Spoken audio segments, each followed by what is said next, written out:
Hello दोस्तों, मैं Manish sir आप सभी को स्वागत करता हूं।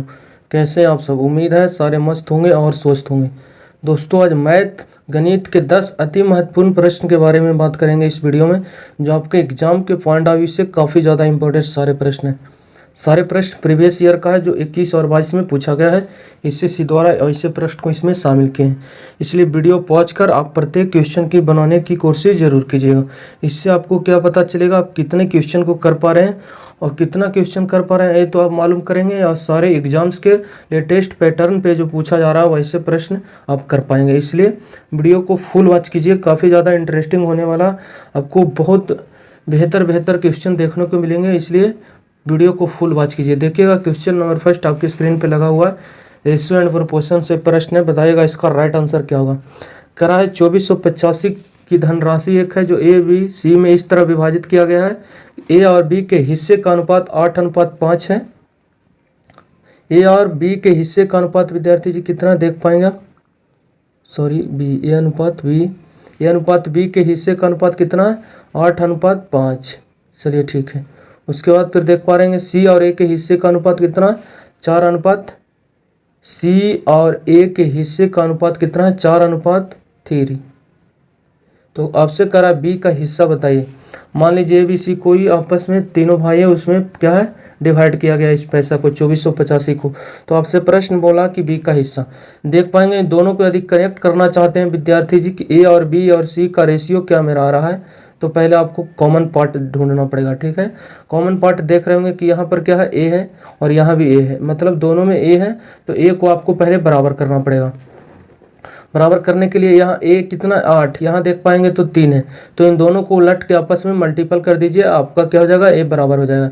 जिससे ये यहाँ पर कितना सेकंड पार्ट है, तो ये यहाँ 3 है, ये यहाँ फर्स्ट पार्ट है, इसका मतलब ए का मान 8 है, यहाँ ए का मान कितना 3 है। तो ये जो ए वाला 3 है इसको ऊपर वाले में मल्टीपल कर दीजिए, जो ऊपर वाले ए का मान है 8 उसको नीचे वाले में मल्टीपल कर दीजिए।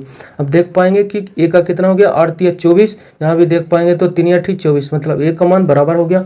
और मल्टीपल जब भी कीजिएगा दोनों नंबर दोनों अनुपात के साथ होगा। तो ए का कितना हो गया रेशियो 8 या 24।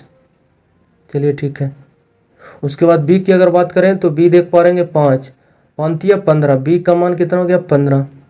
और उसके बाद फिर सी बच गया, सी का देख पाएंगे कितना 4 और 4 8 32, मतलब सी का अनुपात है कितना 32।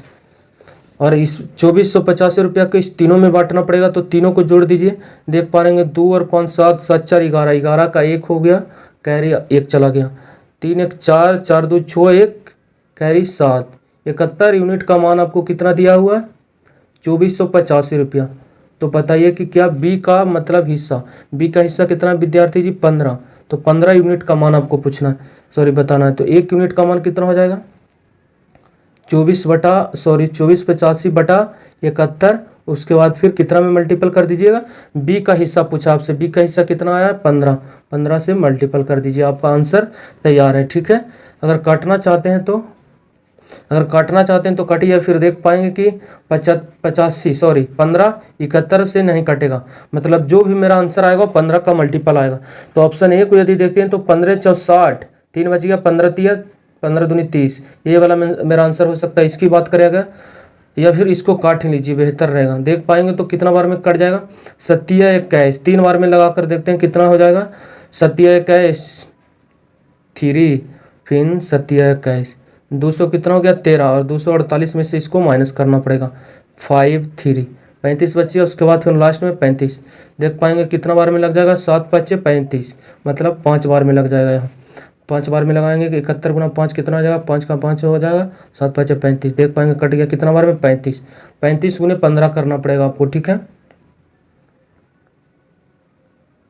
35 गुने 15, चलिए ठीक है। 15 5 75, 75 का कितना हो जाएगा जाकर विद्यार्थी जी 5, कैरी कितना चला जाएगा 7, अब 15 45, 45 और 7 कितना हो गया 52। इसका आंसर कितना देगा 525, ऑप्शन नंबर सी इसका करेक्ट आंसर हो जाएगा। मतलब बी का अनुपात, ये जो 2450 की धनराशि है ये तीनों में बांटना, मतलब ये तीनों का कितना यूनिट का जोड़ आ रहा है, उस सारे यूनिट का जोड़ का मान दिया है कितना 2485 रुपया। इस बात को आपको फोकस करना, और पूछा था आपसे बी का, इसलिए बी से मल्टीपल कर दीजिए। ठीक है, 1 यूनिट निकाल कर। क्वेश्चन नंबर सेकेंड, करा ए किसी काम को 16 दिन में पूरा करता है और बी उसी काम को 12 दिन में। चलिए ठीक है, ए किसी काम को कितने दिन में कर रहा है विद्यार्थी जी? 16 दिन में। और बी उसी काम को कितने दिन में कर रहा है? 12 दिन में कर रहा है। चलिए ठीक है, उन्होंने 4 दिन तक एक साथ मिलकर काम किया और फिर ए चला गया। चलिए ठीक है, देखिए ए किसी काम को 16 दिन में कर रहा है और बी किसी काम को 12 दिन में। कोई ऐसा वर्क मानिए कि दोनों इजीली तरीके से उस वर्क को कर दें। तो टोटल वर्क आपको मानना पड़ेगा। इसमें टोटल वर्क हमेशा बोलते हैं इन दोनों का एलसीएम आप मानिएगा, ठीक है। तो 16 और 12 से कटने वाली कौन सी संख्या? 32 लेंगे, नहीं होगा 48 हो गया इसका एलसीएम। तो देख पाएंगे कितना बार में पहला बार में जा रहा है भाग, पहला क्या है? 16 48, मतलब ए किसी काम को 16 दिन में कर रहा है तो प्रत्येक दिन कितना यूनिट काम कर रहा है? 3 दिन। इसमें भाग दीजिएगा 16 48, मतलब ए किसी काम को 3 यूनिट पर डे काम कर रहा है। अगर बी की बात करें तो 12 दिन में किसी काम को कर रहा है। टोटल वर्क कितना? 48, 12 चौके 48, मतलब 4 यूनिट ये प्रत्येक दिन काम कर रहा है। चलिए ठीक है, इसकी एक दिन करने की क्षमता काम कितना? 3, इसकी 4 यूनिट काम करने की। अब क्वेश्चन पढ़िए, आपका आंसर तैयार है, देख पाएंगे। उन्होंने 4 दिन तक एक साथ मिलकर काम किया और फिर ए चला गया, मतलब इन दोनों ने 4 दिन तक मिलकर काम किया, फिर ए छोड़कर काम को चला गया। तो देख पाएंगे ए एक दिन में कितना? 3 यूनिट काम कर रहा है और बी 4 यूनिट। अगर दोनों 4 दिन मिलकर काम किया है तो दोनों की एफिशिएंसी के साथ करेगा। ये 3 यूनिट के साथ, ये 4 3 7 यूनिट के साथ काम करेगा। कितना दिन किया है? 4 दिन। 7 कितना हो गया? 28। देख पाएंगे 48 काम में कितना? 28 काम हो चुका है। बच गया शेष काम कितना विद्यार्थी जी? शेष काम की अगर बात करें तो 20 यूनिट काम अभी भी मेरा क्या है? बचा हुआ। 4 दिन मिलकर किया दोनों ने, तो 7 इफिशियंसी के साथ, ये 3 इफिशियंसी के साथ काम किया, 4 इफिशियंसी के साथ, 4 ये 3 ये, मतलब 7 यूनिट के साथ काम करेगा 4 दिन में। 28 यूनिट काम, 48 में 28 काम हो गया, अभी भी मेरा क्या? 20 यूनिट काम बचा हुआ। चलिए ठीक है, बी ने शेष काम अकेले पूरा किया। जो ये 20 यूनिट काम में भी बचा हुआ है, इसको बी ने अकेला किया। बी का प्रत्येक दिन करने की क्षमता कितना? 4 यूनिट काम। चलिए 4 यूनिट काम, 4 यूनिट काम प्रत्येक दिन करता। 20 काम है, इसका मतलब 5 दिन इसको लगेगा इस 20 काम को करने के लिए। तो काम को पूरा समाप्त करने के लिए बी ने कुल कितने दिनों तक काम किया? बी ने कुल कितने दिनों तक काम किया विद्यार्थी जी? देख पाएंगे तो आप समझ पाएंगे क्वेश्चन को। 5 दिन तो ये अकेले काम किया शेष काम को पूरा करने के लिए, और 4 दिन ए के साथ काम किया मिलकर। इसका मतलब 5 दिन अकेले किया, 4 दिन बी के साथ, ए के साथ मिलकर किया। टोटल कितना दिन आपका ले लिया है बी ने? 9 डे। ऑप्शन नंबर बी इसका करेक्ट आंसर हो गया। सीजीएल 2022 का पूछा हुआ प्रश्न। अब इस पे मत जाइएगा फोकस, हम सिर्फ ये फैक्टर जो एग्जाम में आता है इसलिए दे देते हैं ताकि आप समझ पाएंगे जो भी हम प्रश्न बना रहे हैं एग्जाम्स का पूछा हुआ। आपको इससे भी हार्ड आपको ग्रुप डी वगैरह का जो मैथ होता है आपको देखने को मिलेंगे, इसलिए इस पे छोड़िए। देखिए CHSL 2021 का प्रश्न है, लेवल थोड़ा लो हो सकता है। हमेशा क्वेश्चन की प्रैक्टिस हाई लेवल की कीजिए ताकि आपको जब एग्जाम्स जीडी वगैरह ये सब का ग्रुप डी तो आपको लल्लू सा लगे प्रश्न, इसलिए हम हाई लेवल थोड़ा सा क्वेश्चन को रखते हैं। क्वेश्चन नंबर 3 करा क्या? एक दुकानदार ने 2 रेफ्रिजरेटर सेट समान मूल्य पर बेचता है, उसे एक पर 40% का लाभ और दूसरे पर 40% की हानि होती है, तो पूरे लेन देन में उसे कितने प्रतिशत की हानि हुई? ऐसे प्रश्न आपको हर एक एग्जाम्स में देखने के जरूर मिलेंगे। अगर X% का ही आपको प्रॉफिट हुआ है और X% का ही आपको हानि हुई है विद्यार्थी जी, तो पूरे सौदे में आप जान लीजिएगा, पूरे लेन देन में आपको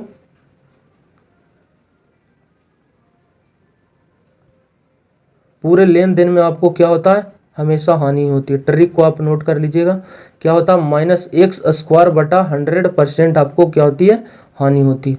अगर आपको एग्जाम में X% ही प्रॉफिट हुआ, X% ही हानि हुआ, तो पूरे लेन देन में हमेशा क्या होता है? हानि होता है। और हानि कितना होता है? ये दोनों का स्क्वायर ये हानि होता है। देख पा रहे हैं 40% लाभ हुआ है और 40% ही हानि हुई। देख पा रहे हैं 40% यहाँ भी है, 40% यहाँ भी। एक में प्रॉफिट हो रहा है और दूसरे में हानि हो रही है।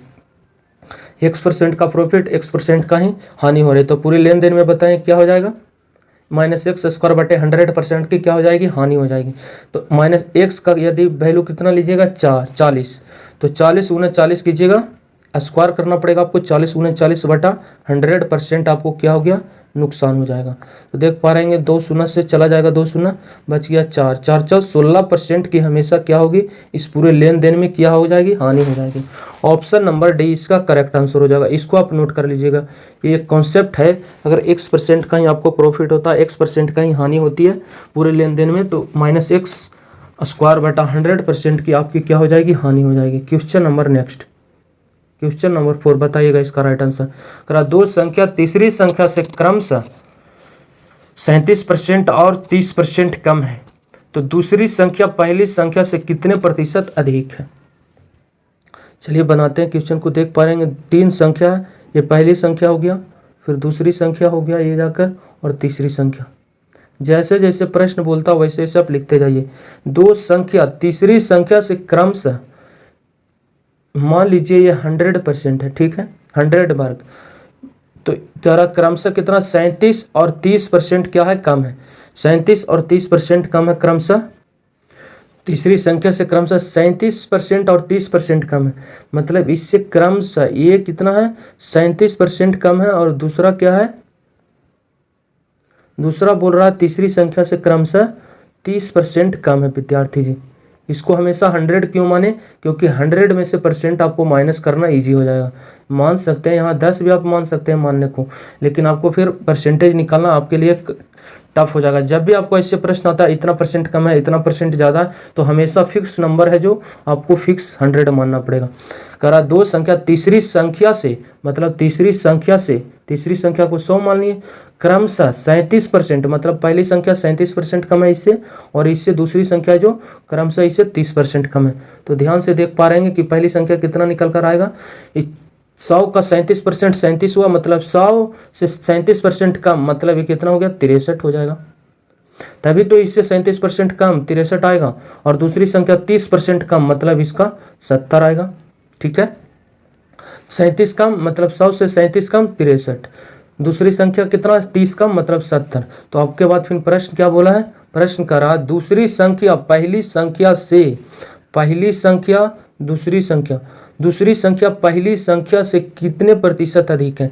पहली संख्या से मतलब से जिसमें लगा रहेगा वो बटा में आएगा, से किस में लगा, पहली संख्या में, बटा में 63 आपको लेना पड़ेगा। दूसरी संख्या, दूसरी संख्या क्या हो गया 70, पहली संख्या से कितना अधिक है, देख पा रहे हैं ये 63 है, 70 कितना ज़्यादा हो गया, 7 ज़्यादा हो गया। और किससे, सॉरी से लगा हुआ पहली संख्या, इसलिए बटा में पहली संख्या लिए, पुणे 100%। परसेंट की बात की है, जब भी परसेंट पूछा आप 100% से मल्टीपल कर दीजिएगा। दूसरी संख्या पहली से कितना परसेंट अधिक है, पहला से कितना अधिक है 7, किस पर, टोटल 63 पे है। परसेंट के बारे में पूछा इसलिए 100 से मल्टीपल कर दिए। अब इसको काट दीजिए, आपका आंसर तैयार। अगर काटना चाहते हैं 9 से 63, मतलब 100/9% इसका आंसर देगा, option number B correct answer हो जाएगा। ठीक है, उम्मीद करते हैं क्वेश्चन को आप समझ पाएंगे। क्वेश्चन नंबर 5 कह रहा है निम्नलिखित में से कौन सी संख्या 3 से डिवाइड है। CHSL 2022 का पूछा हुआ प्रश्न। अगर ये प्रश्न को आपको ये डेट ना देकर इजीली ऐसे ही पूछते तो आपको लगता है इतना इजी प्रश्न कैसे पूछा जा सकता है।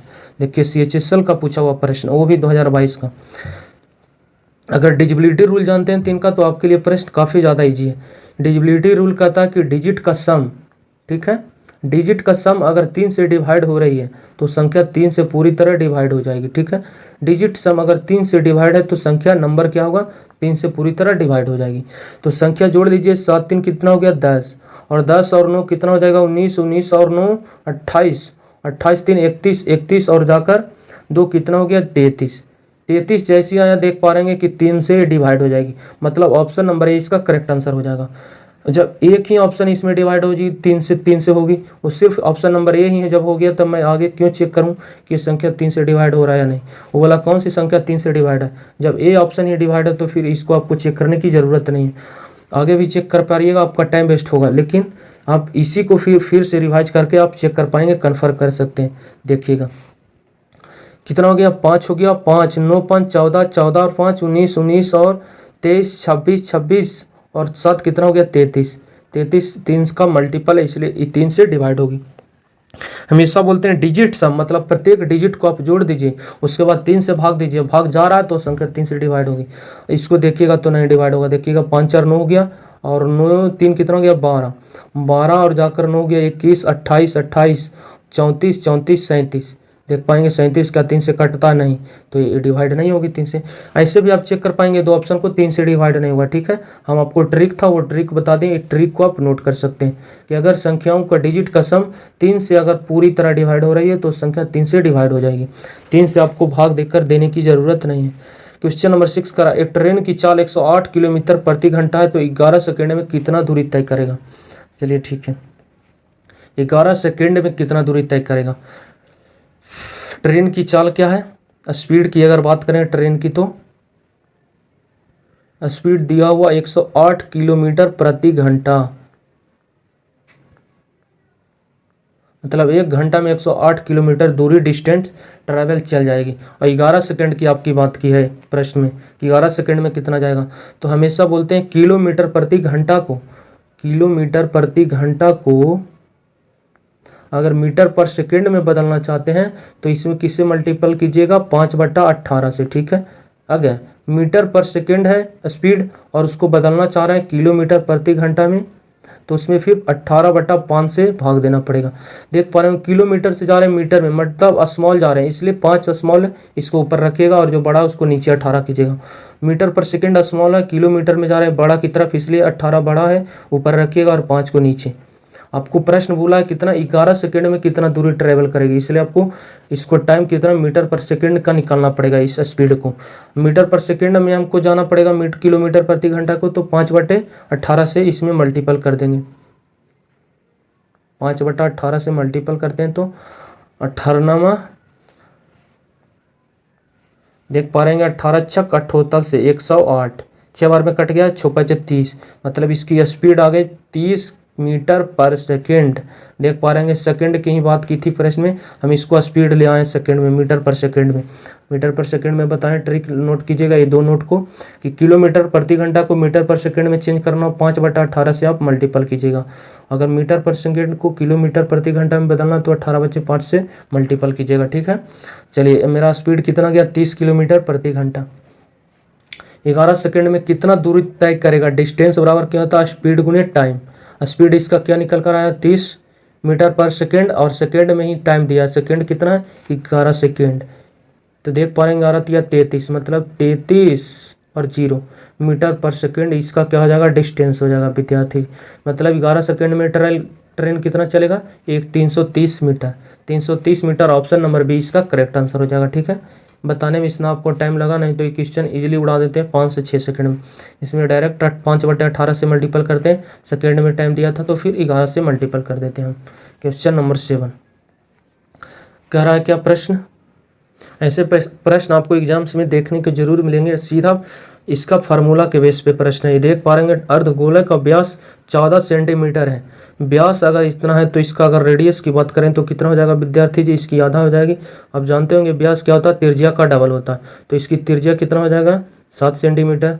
ठीक है, और उसके बाद प्रश्न बोला कुल पृष्ठीय क्षेत्रफल। प्रश्न दिया गया था व्यास किसका, अर्धगोला का, मतलब अर्धगोले का कुल पृष्ठीय क्षेत्रफल का फार्मूला आप क्या जानते होंगे, संपूर्ण पृष्ठीय क्षेत्रफल, टोटल सरफेस एरिया, कुल पृष्ठीय टोटल सरफेस एरिया, कुल पृष्ठीय क्षेत्रफल का फार्मूला क्या होता है अर्धगोले का, 3πr², 3πr²। चलिए ठीक है, 3 हो जाएगा, पाई का मान आपको लेने के लिए बोला 22/7। उसके बाद फिर r², r कितना आया 7 आ जाएगा, 2 बार स्क्वायर है, 2 बार मल्टीपल हो जाएगा, 7 से 7 चला जाएगा। तो यूनिट डिजिट की अगर बात करते हैं तो 7 × 14, 4 × 42 पर 2 ऑप्शन में है, इसको मल्टीपल ही करना पड़ेगा आपको। 45 × 66 × 7 करना पड़ेगा आपको। 7 का 42, 7 का 42 और 4 46, 46 2 centimetre square. Option number A इसका करेक्ट आंसर हो जाएगा। ठीक है, फार्मूला सिर्फ आपको आता था तो क्वेश्चन उड़ गया था आपसे। प्रश्न का 2022 का पूछा हुआ प्रश्न है कि अर्धगोले का कुल पृष्ठीय क्षेत्रफल का फार्मूला सूत्र होता है 3πr²। पाई का मान आपको लेने के लिए बोला था 22/7 रख दिए। आपको रेडियस व्यास दिया था 14, आप जानते होंगे त्रिज्या क्या होती है, व्यास की आधा होती है, तो उसका आधा त्रिज्या हो जाएगा रेडियस। क्वेश्चन नंबर 8 बताएगा इसका राइट आंसर, सीधा फार्मूला के बेस पे प्रश्न है। ये भी ट्रिग्नोमेट्री से 22 का पूछा हुआ प्रश्न। tan 45 डिग्री, tan 45 डिग्री का मान कितना होता है विद्यार्थी जी 1, लेकिन यहाँ स्क्वायर है, tan स्क्वायर 45 डिग्री, मतलब 1 का स्क्वायर करना पड़ेगा आपको। चलिए ठीक है, प्लस है, प्लस कर दिए। उसके बाद देख पाएंगे आगे 2 है, 2 कर दिए। cos 60 डिग्री, जानते हैं cos 60 डिग्री का मान कितना होता है विद्यार्थी जी 1/2। और साइन 60 का अगर बात करें तो भी साइन 30 डिग्री का मान क्या होता है 1/2, और 30 वाला कॉस 60 का बराबर होता है, और कॉस 60 साइन 60 का कॉस 30 के बराबर होता है। इसलिए इसका मान कितना हो जाएगा 1/2। अगर स्क्वायर यहाँ रहता तो फिर इसका स्क्वायर करते, पर स्क्वायर है नहीं, फिर माइनस दिया है माइनस कर दी। तो साइन 30 डिग्री का मान कितना होता है विद्यार्थी जी 1/2। अगर ये फार्मूला ये सब नहीं आता है तो फिर कैसे एग्जाम्स क्लियर कर पाएंगे, क्योंकि यहाँ तो आपका रीजनिंग सिलेबस है नहीं कि कोई यहाँ पे आपको सूत्र वगैरह लगेगा। इसलिए आप मैथ के जितने भी फार्मूला है वो फार्मूला को आप रट लीजिएगा, ट्रिग्नोमेट्री का मान वगैरह और फिर ये जो क्षेत्रमिति का फार्मूला है कुछ, वो सबको नज़र में रखिएगा, तभी क्वेश्चन को आप कर पाएंगे एग्जाम्स में। चलिए इसको सोल्यूशन अगर कीजिएगा 2 से 2 चला जाएगा, यहाँ बच जाएगा 1, ये भी चला जाएगा, ये हो जाएगा 3 + 1 - 1। इसका मान कितना हो जाएगा विद्यार्थी जी 3। ऑप्शन नंबर ए इसका करेक्ट आंसर हो जाएगा। सिर्फ आपको मान धरना था। क्वेश्चन नंबर 9 करा x² + y² का मान ज्ञात कीजिए अगर x का मान 1 है और y का मान 2 है। कितना इजी प्रश्न है, ठीक है। ये अलजेब्रा का प्रश्न इसे मान सकते हैं। अलजेब्रा एक आता है एडवांस मैथ का प्रश्न। x² + y² का मान पूछा, एक का मान x का मान भी आपको दे दिया, y का भी मान धर दिया, तो आपको सिर्फ मान धर के आंसर निकालना है। x का मान कितना दिया 1, x की जगह 1 धर दीजिए, 1 उसके बाद स्क्वायर कर दिए, प्लस कर दिए विद्यार्थी जी। फिर y² है, y का मान 2 दिया है तो यहाँ 2 का स्क्वायर कर देंगे, कितना हो जाएगा 5 हो जाएगा। ऑप्शन नंबर बी इसका करेक्ट आंसर हो जाएगा, ठीक है। कितना ईजी प्रश्न।